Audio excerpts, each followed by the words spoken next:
Uh, Obviously Boise's a great team, and what they did is they created, and I do say created, 6 turnovers. They did a good job of stripping some of our players, and they took advantage of it early, and scored 30 points, with the turnovers. And the other thing, it's not just the turnovers. We didn't create any turnovers. We've got a real problem that we're gonna deal with in an extreme manner. I don't like to get guys hurt at this time of the season, so we don't do a lot of hitting. But in the last 5 games, and they've been 5 losses, we have given up 16 turnovers. And we've got 3. Now, see, I count things like, I said 9 turnovers in the press conference. See, I see a fake punt. I see that as a turnover. We have six actual where we get the ball or they get the ball, but that's a turnover to me. Bobbling the ball in the end zone, that's a turnover to me, and running it out. A 1-yard punt, that's a turnover to me. I've counted them that way all my life. It doesn't go in the record books as a turnover, but that's 9 turnovers. And you can't win with that. You can't win with just 6 turnovers.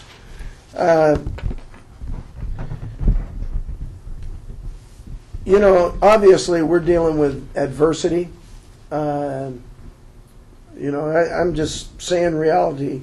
18 of our 25 starters, counting our kickers, are new players, and we've had 12 injuries that were significant. Now, the thing is, I'm not one to sit around and gripe about adversity, because our whole world, the state of Hawaii, Samoa, everybody's going through adversity, but we have to roll up our sleeves and deal with it, and that's what we're going to do. I'm going to deal with and the thing that I do like is the players who step up for the guys that have been injured have really been dealing with it. John Medeiros played very hard this weekend. We had to move Kealoha Polaris outside to take Rodney's spot, to keep Greg Solis inside. We brought in John, really dependable, blocking, passing. Shane Austin came in the first quarter. Shane Austin has not had any reps. You guys know how I feel about that. He has not had any game reps, which are the most important reps that you can get. He has not worked with our first unit. He's been with our second unit players. So he came in, and I thought he did really a good job for the position he was thrown in. He completed his first 7 or 8 passes, against a real good football team. I certainly give Boise State, this is the best Boise, I've played them 4 times. This is the best Boise State team that we played. They were very aggressive. They handled, the turnovers that we made. They got them into 30 points, 27, 30 points. I thought they played an outstanding game. There were some bright spots too. There were some positives. Our offensive line played their best ball game. Our offensive line, I was trying to get guys out at the end of the game, wouldn't come out. They wanted to fight to the end, as did a lot of our players. They played to exhaustion. That's what I was impressed with after the game, because I knew it was a tough ball game on them.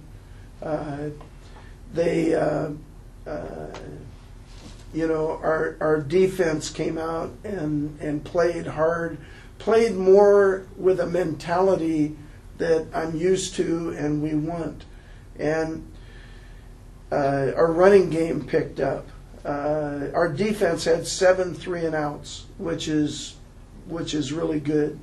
Our defense held them, who are really, again, a good football team, to 3 out of 13 third downs. And we haven't been doing a very good job of that. You know, we're at about 50%, and I've told you before, we've always really done a good job of that. But we tightened up coverages and we did some things, and this quarterback's really an accurate thrower. So we made improvement, even though the score doesn't show it. We made improvement. You know, I feel like, you know, I am a father and I'm a grandfather, and you know, when you're in that position, which I am in that position for this football team, we're midway through the season, and we need to, you know, we have one guy breaking down, you know, I'm not going to get into names, but, you know, we fumbled right off the bat, and, you know, the defense came in and saved it to a field goal. You know, we had a couple of poor punts because of poor snaps. Those are freshman kids. They need to get better. It's midway through the season. We have to be better at that. The fake punt, there's a person assigned for the guy that caught the ball. We can't make that mistake. I'm going to need to give reminders to players. It's past the time that we talk about it. It's time that we don't make those kind of mistakes. And the naked for the touchdown, these are all first quarter things. The naked, because believe me, I've been watching them since the game was over until about 3 minutes ago, studying it in every way that I can. And this is just the first quarter that I'm talking about. The naked was on 4th down. When you play man-to-man, and we had the sack, we thought they were going to run bootleg. They did. We had a guy in his face. We blitzed off the edge. And, you know, we had a player that was man-to-man, a new player, that thought it was a run, took his eye off the player, and the player's wide open. That can't happen at this time of the year. You know, bobbling the ball and running out of the end zone, you can't do that in the 7th game. So, you know, we have to take responsibilities, and, you know, players have to do their jobs, and, you know, I'm not blaming them. Right now, the players and the coaches are really close together, and we all know, this isn't fun for us.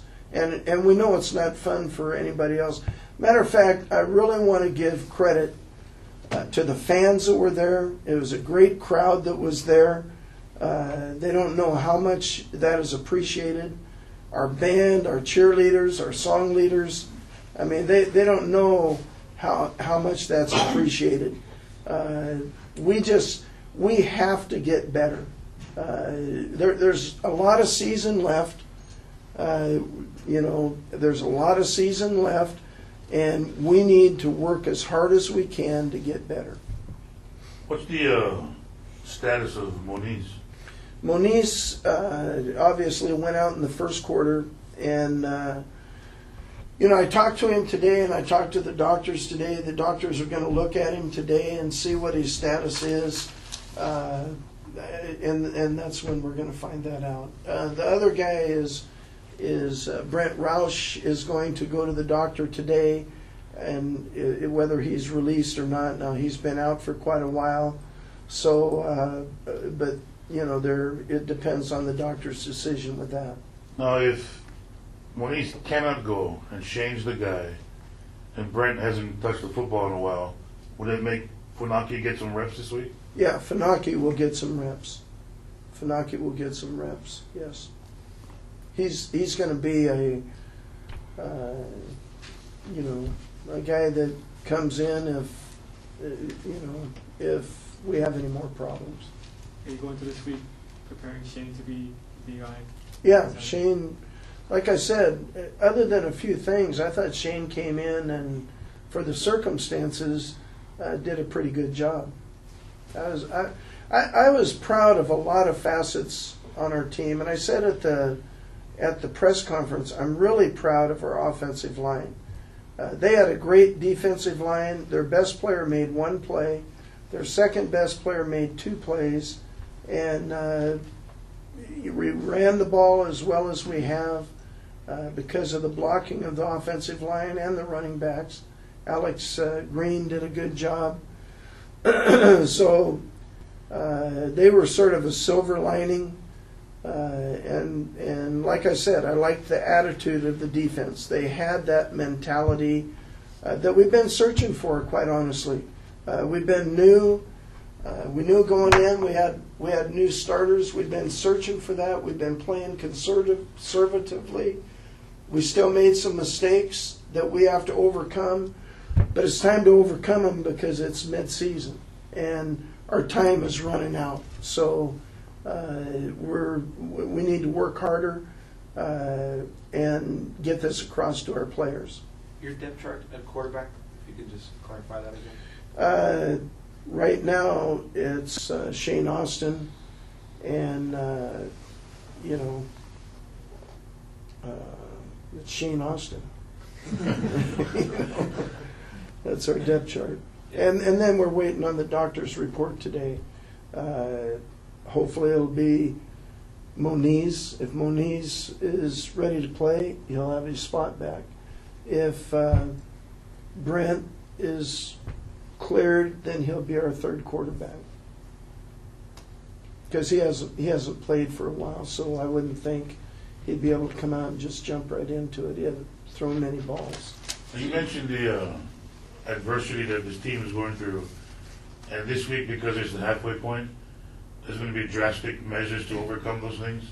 What exactly are you talking about? Well, I told you about the fumbles, right? Yeah. 16-3. Well, we're going to have to go live on that, and we are going to have two defensive players and one offensive player, and I pray that we don't get hurt.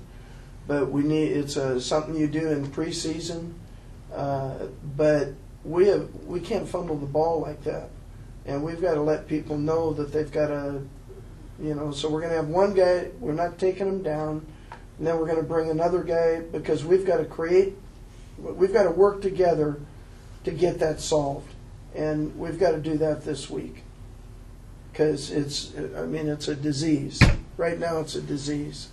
And we've lost 5 games.